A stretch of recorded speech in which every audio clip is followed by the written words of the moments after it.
사랑의 하나님, 부활 후 다섯째 주 화요일 아침, 지난 어두움을 뒤로하고 빛 되신 주님을 향해 주님의 전으로 나왔습니다.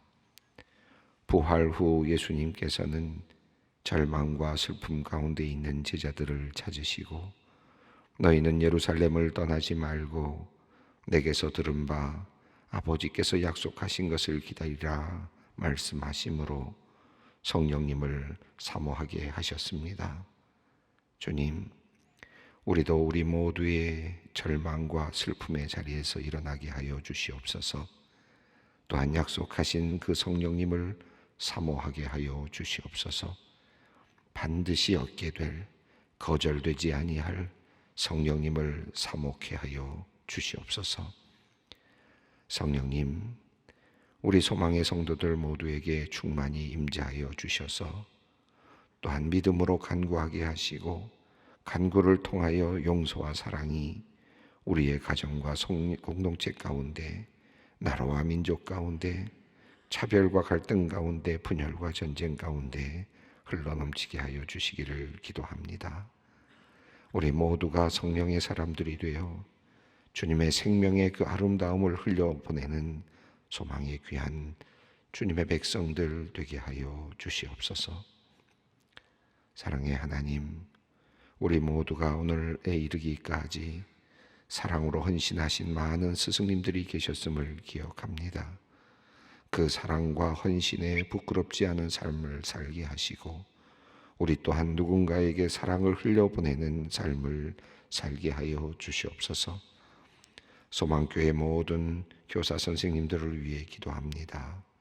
양육하였던 교회학교 어린 영혼들이 장성하여 청년들이 되고, 부모님들이 되어 또 하나님의 나라의 동력자로 성장하는 모습을 보며 감격해하는 연로하신 교회학교 선생님들의 눈물을 보았습니다.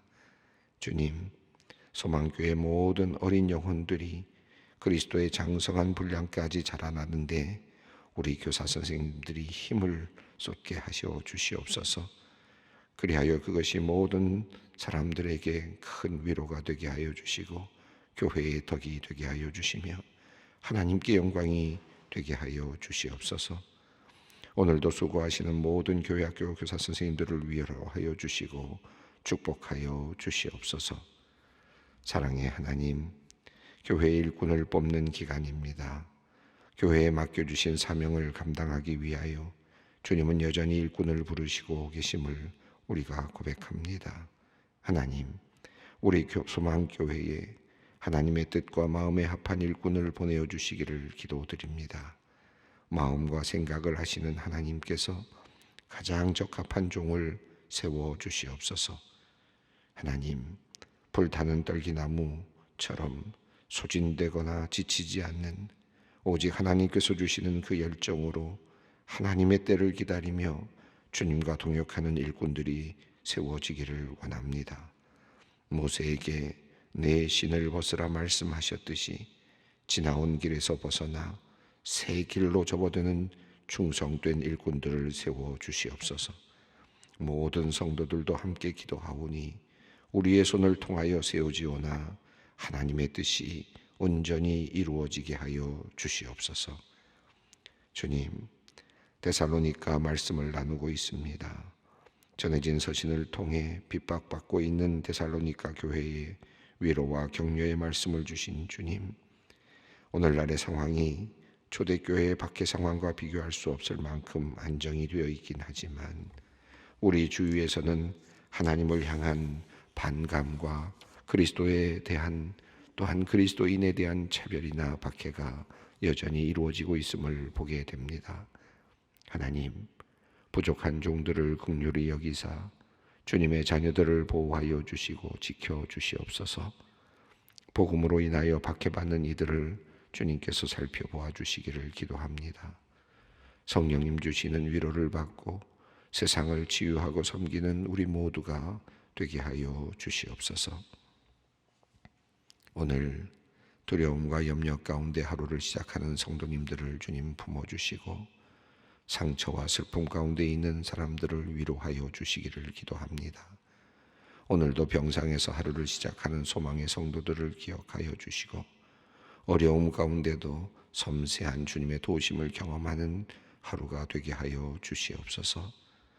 마음과 정서와 정신의 아픔으로 고통받는 모든 성도님들을 또한 붙들어 주시옵고 온전케 하시는 주님을 오늘 또 경험케 하여 주시옵소서.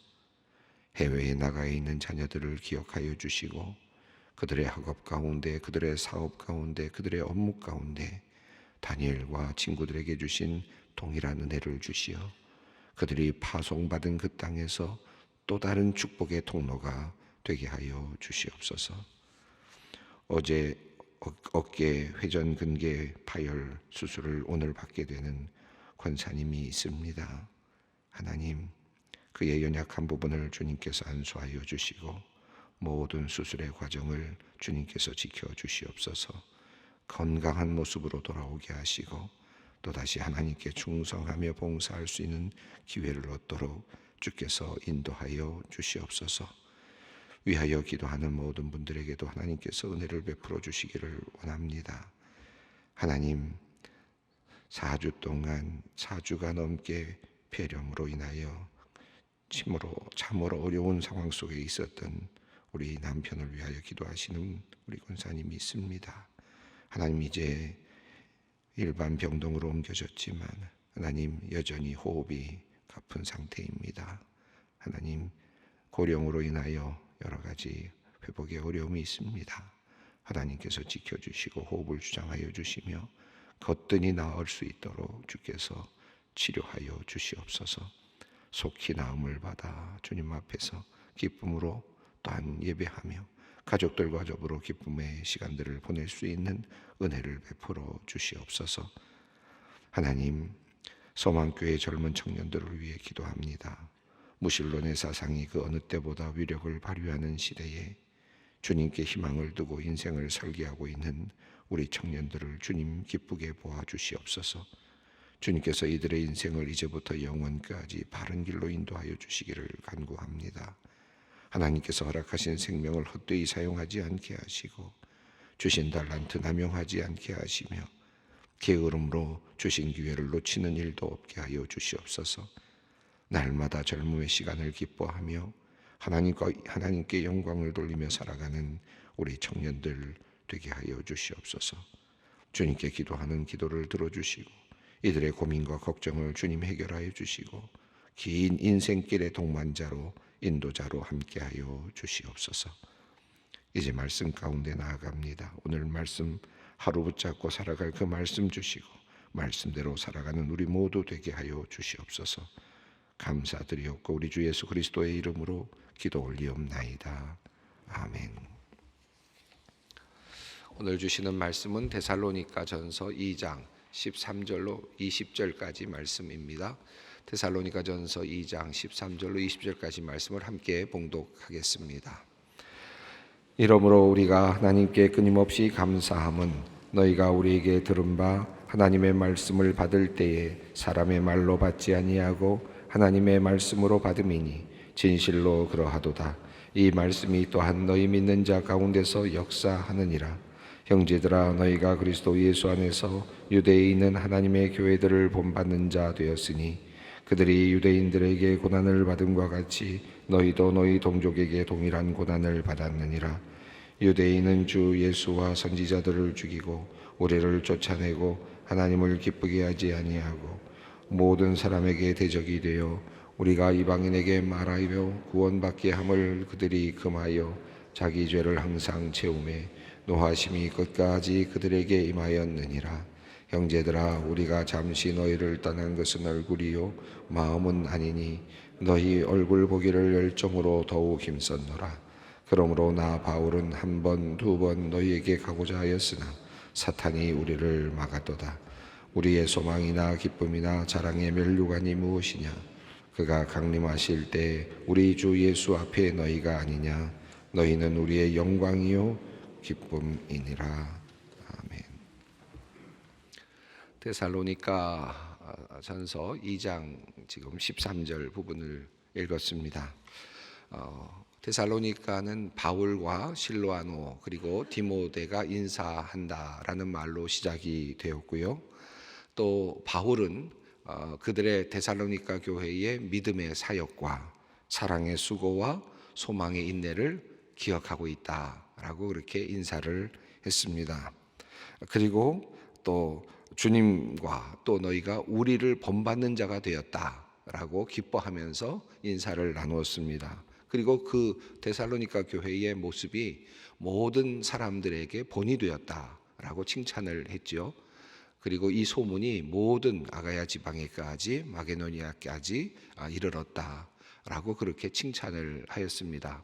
이것이 서두 부분에서 이 데살로니가 교인들을 향한 그런 아주 기쁨의 그런 인사라고 할 수 있겠습니다. 2장에 들어서서는 사도 바울은 바울의 그 데살로니가의 그 방문의 그 과정을 회상을 했지요. 그래서 우리의 그 방문이 결코 헛된 것이 아니었다라고 그렇게 말합니다.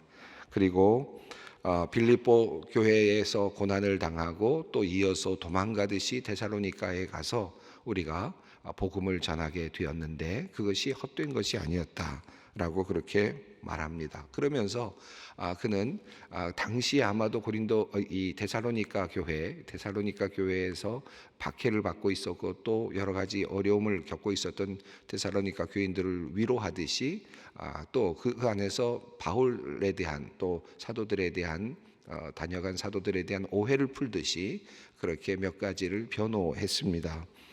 우리가 너희에게 전한 것은 간사함으로 전한 것이 아니었고 또 속임수로 한 것도 아니었고 부정으로 한 마음으로 한 것도 아니었다라고 그렇게 말했고 아첨하는 마음으로 한 것도 아니었고 탐심을 가지고 한 것도 아니었다라고 그렇게 말하면서 우리는 사람을 기쁘게 하려고 한 것도 아니었고 또 사람의 영광을 구하는 것도 아니었다라고 그렇게 그 바울 사도가 또는 바울과 실로아노와 그리고 디모데가 전한 그 복음에 대한 본질을 속성을 이야기를 했습니다. 그리고 이어서 우리가 복음을 전한 것은 하나님을 기쁘시게 하려 함이었다라고 그렇게 이야기를 했죠.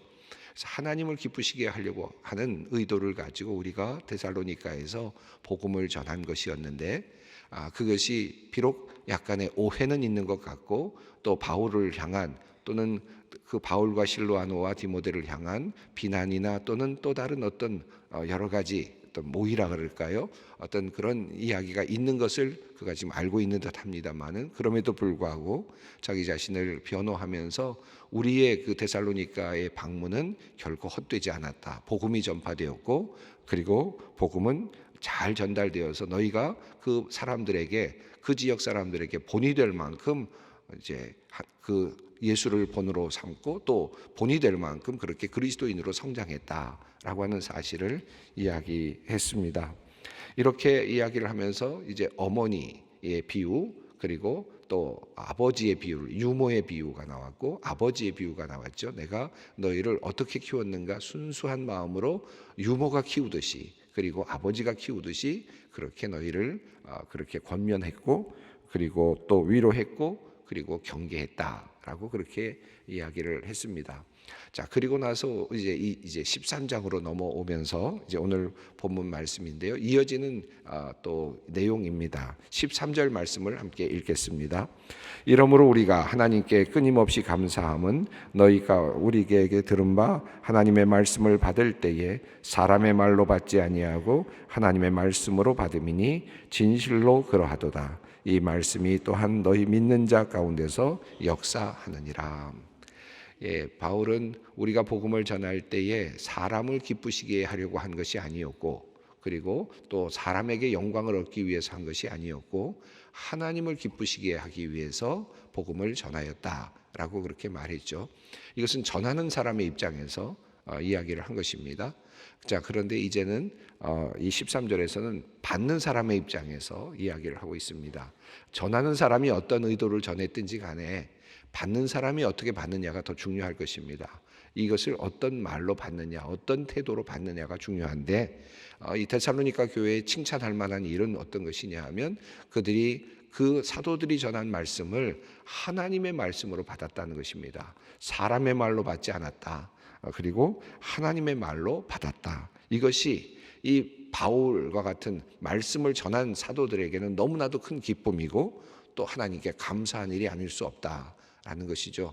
아무리 전하는 사람이 하나님의 말씀으로 하나님을 기쁘시게 하는 마음으로 사람을 기쁘시게 하려고 하는 의도가 아닌, 또 사람의 영광을 구하는 것이 아닌 하나님의 말씀으로 하나님께 영광을 구하는 말로 전하였다 할지라도 받는 사람들이 그것을 사람의 말로 받았다면 그것은 아마 헛된 일이 될 수밖에 없었을 것입니다. 그러나 데살로니가 교회가 그렇게 급하게 짧은 방문에도 불구하고 그들이 그렇게 급하게 성장할 수 있었던 이유는, 그리고 모든 아가야 지방에 본이 될 만큼 그렇게 소문이 날 수 있었던 이유는 그들이 하나님의 말씀을 인간의 말로 받지 않고 사람의 말로 받지 않고 하나님의 말로, 하나님의 말씀을 신 언어로 하나님의 음성으로 그들이 들었다라고 하는 것입니다. 자, 하나님의 말씀으로 받은 것에 대한 감사가 있고 하나님의 말씀으로 받았을 때 어떤 일이 일어나는지가 13절 뒷부분에 있죠. 진실로 그러하도다라고 말한 다음에 이 말씀이 또한 너희 믿는 자 가운데서 역사하느니라. 이 말씀이 또한 너희 믿는 자 가운데서 역사하느니라. 참 이 말씀이 굉장히 귀하고 또 우리에게 중요한 말씀이라고 저는 생각합니다. 목회자로서 이 13절 말씀을 우리 성도님들께, 저를 포함해서 우리 모든 믿는 사람들에게 꼭 권면의 말씀으로 드리고 싶은 말씀이 바로 13절 말씀입니다. 자, 왜 그렇습니까? 제가 말씀드리고 싶은 것은 하나님의 말씀으로 받을 때 우리가 하나님의 말씀을 어떻게 받느냐가 굉장히 중요한데, 하나님의 말씀으로 받을 때, 그 하나님의 말씀으로 받을 때 어떤 일이 일어나느냐 하면 말씀이 믿는 자 가운데서 역사한다. 말씀이 움직인다는 거죠. 말씀이 활동한다. 말씀이 무언가를 만들어낸다라는 것입니다. 내가 하는 것이 아니라 말씀이 일하기 시작한다는 겁니다. 나는 이걸 하나님의 말씀이다라고 굳게 믿게 되는 것인데, 하나님의 말씀으로 받아들이게 되면 그 말씀이 그 다음부터는 움직이기 시작하고 활동하기 시작하고 역사하기 시작한다. 그래서 그곳에서부터 열매가 나오고 그곳에서부터 결과가 나온다는 것입니다. 이것은 하나님의 선물이 되는 것입니다. 왜냐하면 내가 하는 것이 아니고 내가 만드는 것이 아니라 우리는 이 말씀을 하나님의 말씀으로 굳게 믿고 그리고 기도하고 나아갈 뿐이죠. 자, 그러나 그 말씀이 내 안에서 일하기 시작해서 나를 변화시키고 나의 환경을 변화시키고 나의 삶을 변화시킨다라는 것이, 말씀이 역사한다. 그러하도다, 진실로 그러하도다. 이 말씀이 또한 너희 믿는 자 가운데서 역사하느니라. 이 말씀이 여러분 오늘은 마음속에 깊이 새겨지는 말씀이 되셨으면 좋겠는데요. 자, 그리고 나서 14절부터 16절까지 또 16절까지는 그 데살로니가 교회가 지금 박해를 받고 있는 상황을 이야기를 하고 있는데, 14절에서 재미있게 표현을 했습니다. 한번 읽어보겠습니다. 형제들아, 너희가 그리스도 예수 안에서 유대에 있는 하나님의 교회들을 본받는 자가 되었으니 그들이 유대인에게 고난을 받음과 같이 너희도 너희 동족에게서 동일한 고난을 받았느니라. 자, 재미있게 표현됐는데요. 형제들아, 너희가 예수 안에서 유대에 있는 하나님의 교회들을 본받는 자가 되었다. 여기서 본받는 자는 조금 앞서 있는 것과 조금 다른 의미죠. 앞서 데살로니가 전서에서 앞서 부분에서 너희가 아가야 지방에서 본받는 자로서의 어떤 소문이 났다라고 하는 것은 아주 모범이 되었다라는 것이죠. 그런데 여기 14절에서 말한 말은 조금 부정적인 의미가 있습니다. 예수 안에서 유대에 있는 하나님의 교회들을 본받는 자는 유대 안에 있는 하나님의 교회, 그러니까 유대 팔레스타인 지역에서, 유대 이스라엘 지역에서 예루살렘 지역에 있는 그 하나님의 교회, 그리스도의 교회는 어떤 일을 당하고 있습니까? 유대인들에 의해서 박해를 당하고 있는, 그렇죠? 유대인들에 의해서 아주 많은 박해를 당하고 있는 유대에 있는 교회입니다. 그러니까 유대에 있는 교회라는 게 아주 굉장히 좋은 교회라는 의미가 아니라 박해 속에 있는 교회라는 뜻이죠. 그러니까 유대에 있어서 예루살렘에 있는 교회가 그 옆에 있는 그 많은 유대인들에 의해서 지금 박해를 받고 있는데, 그와 똑같이 너희들 처지도 그러한 것을 축하한다, 그런 의미이겠습니다. 형제들아 너희가 그리스도 예수 안에서 유대에 있는 하나님의 교회들을 본받는 자가 되었으니 그들이 유대인들에게 고난을 받은 것 같이 예루살렘에 있는 교회가 유대인들에게 둘러싸임을 당해서 지금 고난을 받고 박해를 받는 것처럼 너희도 지금 데살로니가에 있지만 너희들의 동족에 의해서 또 고난을 받고 있다라고 그렇게 표현을 했습니다. 그러니까 너희는 또 너희들의 동족, 그래서 이 데살로니가에 있는 사람들은 또 다른 문화가 있지 않습니까? 이 아가야 지방의 문화, 이 지역에 있는 문화, 이런 그 데살로니가에 있는 문화와 관련해서 신들이 많이 있고 로마의 문화와 함께 연결되어 있는 이 문화 속에서 비난을 받거나 또 무시당하거나 또는 박해받고 있는 이 모든 것들을 지금 설명하면서 너희가 똑같은 상황이다라고 그렇게 이야기를 합니다. 14절에서 너희 동족에게 동일한 고난을 받았다라고 말을 하지만 한편으로는 역시 또 이스라엘에서 유대인들에게 의해서 이스라엘 교회가 고난을 받듯이 지금 그곳에서도 또 유대인들에게 고난을 받는다는 이중적인 의미도 있는 것 같습니다. 왜냐하면 15절, 16절은 유대인들에 대한 안타까움을 표현하고 있거든요. 그래서 단지 유대인들은 그냥 예루살렘에서만 지금 기독교를 박해하는 것이 아니라 지금 계속 바울을 따라다니면서 박해를 하고 있었죠. 빌립보에서도 마찬가지였지만 이제 이어지는 데살로니가에서도 마찬가지였습니다. 야손의 집에 들어가서 야손 사람들을 찾다가 이 사도들을 찾다가 찾지 못하니까 야손을 도리어 잡아갔던 그 사람들이 누구냐 하면 유대인들이었거든요. 계속 따라다니면서 유대인들이 또 세워지는 교회들을 방해했습니다. 그래서 15절부터 16절은 유대인들에 대한 안타까운 마음을 표현하고 있습니다. 15절, 16절을 읽습니다. 유대인은 주 예수와 선지자들을 죽이고 우리를 쫓아내고 하나님을 기쁘시게 하지 아니하고 모든 사람에게 대적이 되어 우리가 이방인에게 말하며 구원받게 함을 그들이 금하여 자기 죄를 항상 채우매 노하심이 끝까지 그들에게 임하였느니라. 유대인들은 지금 예수를 죽였고 이것은 이미 지나간 사실이죠. 또 선지자들을 죽였고 이것도 그렇습니다. 또 우리를 쫓아내고 라고 여기서 선지자들을 죽였다는 말은 물론 구약에 있는 선지자들도 포함되겠지만 이제 신약 시대의 스데반과 같은 선지자들, 집사와 같은 분들이지만 또 그리스도의 복음을 전하는 사람들을 죽였다는 의미도 포함되겠습니다. 또 바울과 같은 사람들을 쫓아내고 또 많은 그리스도인들 제자들을 예수님의 제자들을 쫓아내는 그와 같은 일들을 했던 것을 이야기합니다. 이것이 하나님을 기쁘시게 한 것이 아니었고 또 도리어 모든 사람에게 대적이 되는 행위였다. 이것은 예수님께서 인류를 구원하시기 위해서 이방인을 포함해서 모든 인류를 구원하시기 위해서 이 땅에 오신 것인데 그 하나님의 크신 계획을 방해하는 일이 되니까 그리고 모든 인류의 구원을 가로막는 일이 되기 때문에 모든 사람들에게 대적이 되는 일을 하고 있다라고 하는 것입니다. 그래서 그들이 16절을 보면 이방인들에게 말하여 구원받게 함을 그들이 금하여 자기 죄를 채워가고 있다. 하나님의 뜻은 모든 이방인들에게까지 하나님의 구원의 선포가 이루어지기를 원하시지만 이스라엘 백성들 유대인들은 도리어 그것을 금함으로써 자신들이 죄를 지금 쌓아가고 있는 것이다. 그것이 하나님의 그 노하심이 그들에게 임하였느니라 이렇게 되어 있습니다. 자, 임하였다라고 하는 이 단어는 푸타노라고 하는 단어를 쓰고 있는데 여기서는 시제나 이런 것을 볼 때는 흥미롭게도 마태복음 12장 28절에서 사용된 것과 동일한 그런 표현입니다. 하나님의 나라가 이미 너희에게 임하였느니라 라고 했을 때 그때 사용된 것과 같은 표현인데요.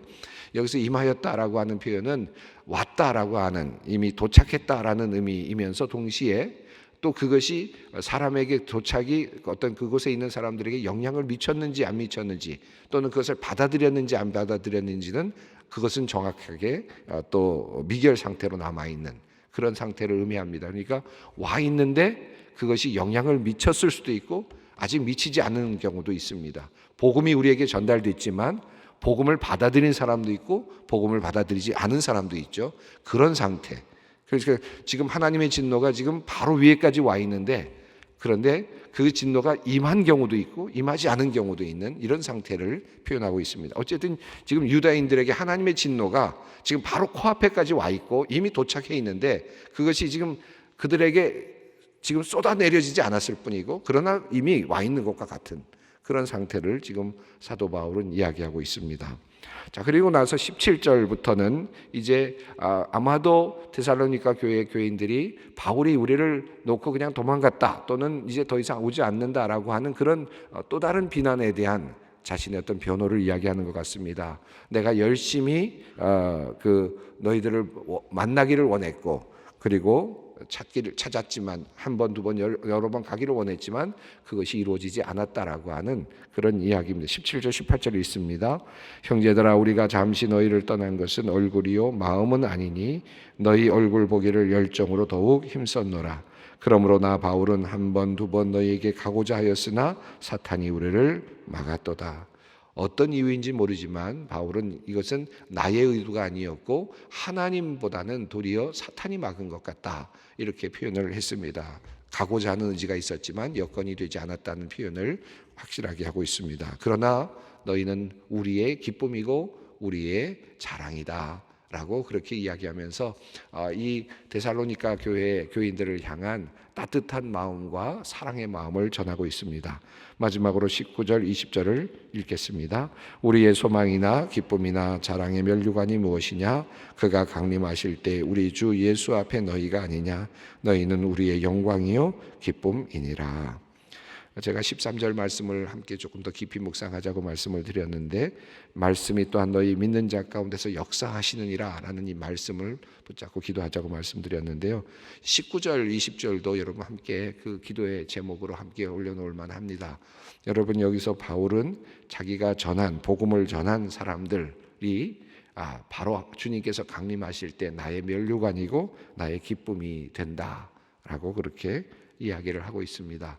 과연 우리는 하나님 앞에 설 때, 주님께서 강림하실 때 우리의 면류관이 있을까?